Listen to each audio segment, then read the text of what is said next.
Hello.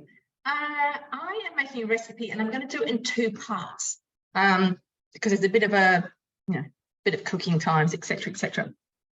But as we are going for, I think it's been revised to 35 degrees today, I thought we'd have a salad for dinner. So what I'm going to make, because this actually happens to be one of my husband's favourite salads and I've never made it. So warm Caesar salad with polenta croutons because free. So what I'm going to do now is actually make the polenta croutons and to as far as I can without you sitting there wondering what the hell's going on for the next, 15 minutes or whatever. And then a bit later on, I will do the rest of it and I will record that separately.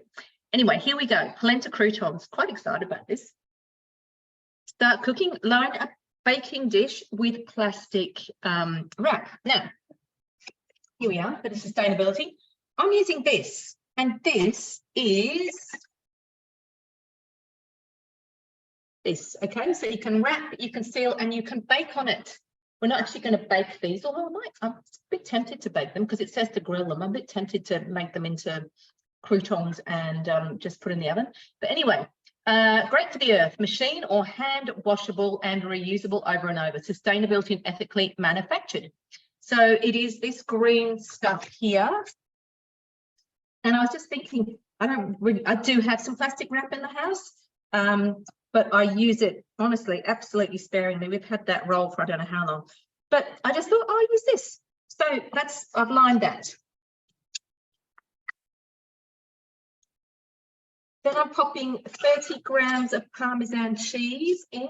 So I think it's a bit over, but, if you're like me, an extra bit of cheese is not a problem. That is.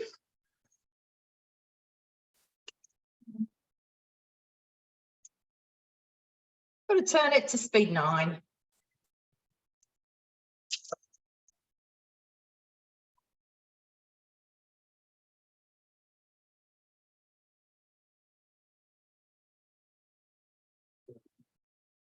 Put back into its bowl.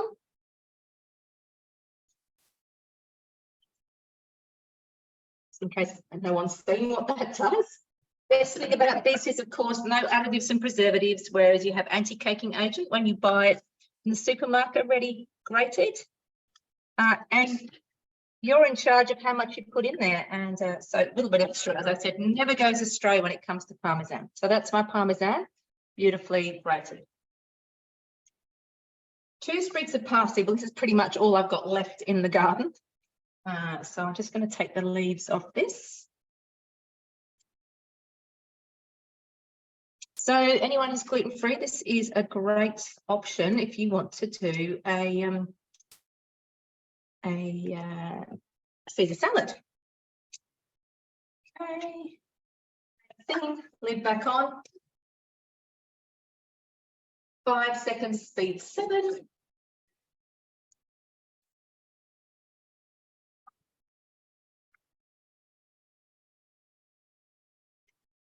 Popping that into another one of my little green cups. So these are the ones we used to use at demos for ice, ice cream, fruity drink, etc. So there's my parsley. Pop that in. I might just scrape that out a little bit. Remembering when you scrape, you push down to the bottom. Right, you go in a clockwise direction. Oh, there's a lot more coming out. Here we go. All right. Now, 300 mils of water.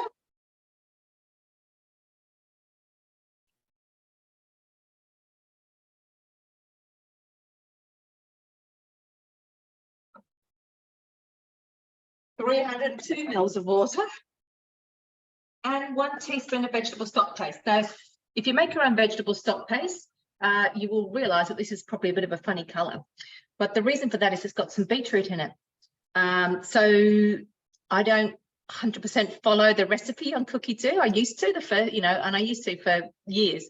But now it's whatever I've got left that I can pop in a bag in the freezer that needs to be used. So I freeze it, pull it out the next time I'm making stock. In fact, I'm just going to show you what I've got in the freezer at the moment.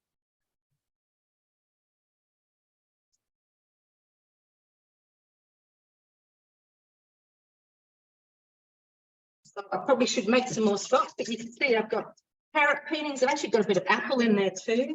I've got bits of zucchini, tomatoes, a little bit of bok choy. So I might even leave this out and make some more stock. Bit of onion. So a whole lot of stuff. So when I do make my stock, that is what I make it out of. I might add some garlic, obviously the salt, some of the other herbs. And if you haven't got fresh herbs, just use some mixed herbs from the store cupboard. Yeah, but you know, great way. Look, some of these things I could have used in something else, but I over chopped for something. So I thought I had nothing else to use them at the moment. So I thought I'll just use them in the stock, because you often have zucchini in stock and tomato in stock, the carrots, all that sort of stuff. So please don't throw those things away. Probably should have been talking about that whilst I was actually put something else in. So let's go 1 teaspoon of the stock.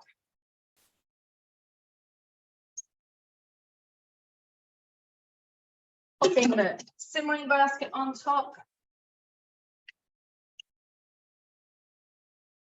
And I've got 3 minutes on that.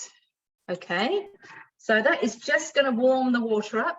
I guess, you know, the other thing, I mean, it doesn't matter because we're in a guided recipe, but the other way you could do that is actually putting the kettle mode on.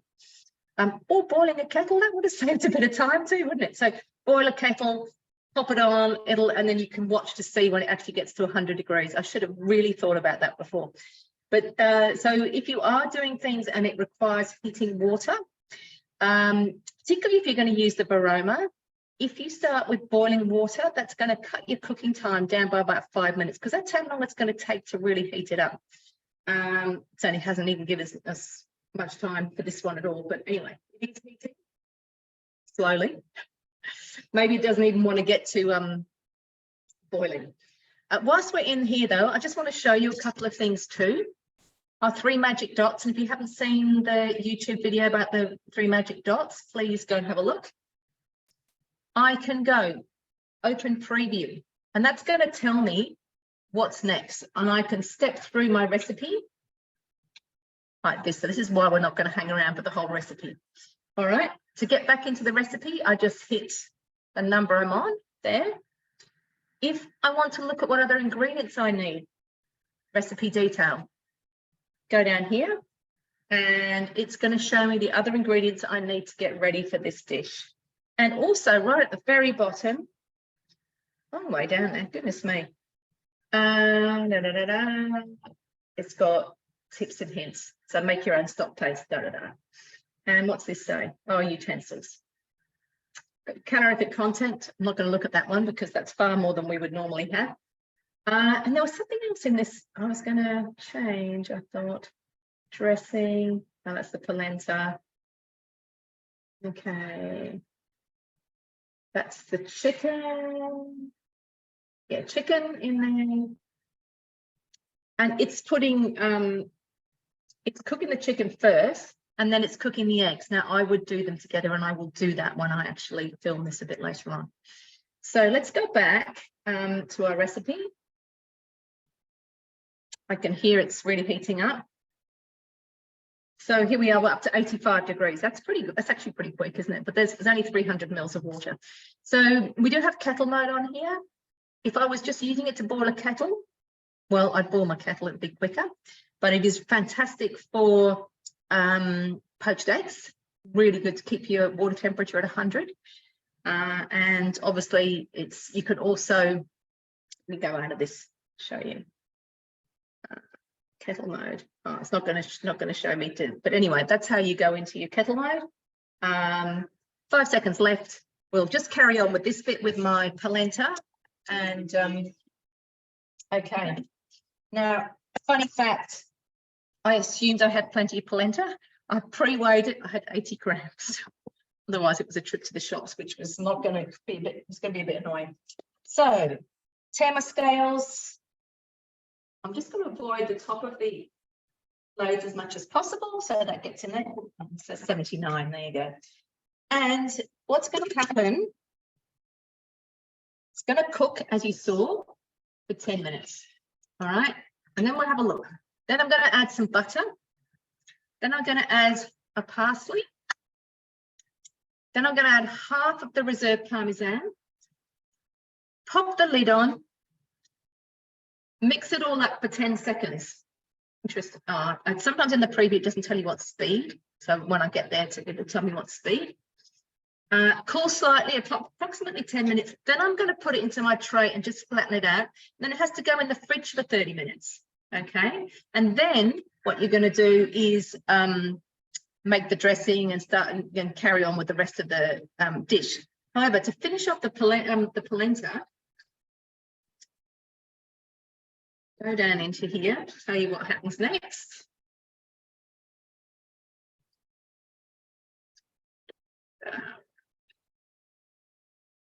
So you have to cut. So once it's all firmed up, you cut the polenta into cubes, and then you pop it on a tray and you grill it. And you sprinkle the rest of the Parmesan cheese on the top. So they're nice cheesy polenta croutons, and you grill them until they're nice and crispy. In this recipe, it talks about pancetta too. So I didn't buy pancetta, I bought bacon. And I'm actually going to use, there's a couple of recipes where you can just actually cook the bacon on high heat in the Thermomix, which is pretty cool. So that is the polenta croutons, gluten-free ones. And I will come back when I come to do some of the other. Have a great day. Bye.